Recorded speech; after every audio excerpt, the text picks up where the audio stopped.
Stockholm में स्ट्रैंडवैगन का इलाका चेक करें। यहाँ पे मुख्तलिफ छोटी गाड़ी खड़ी हुई है और लोग जो है ना वो गर्मियाँ मना रहे हैं, समर है तो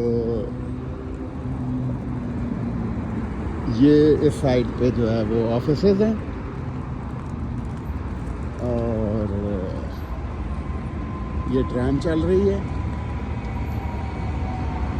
ये देखो।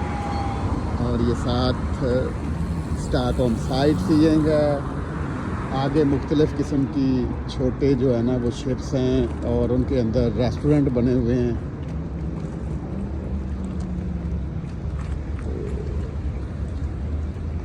और ये आपको जो बिल्डिंग नज़र आ रही है इसकी बैक साइड पे स्वीडन का 5 स्टार होटल ग्रैंड होटल है और ये समुंदर का एक शाख है समुंदर की। और यहाँ पे आप देख सकते हैं कितना खूबसूरत नज़ारा है। और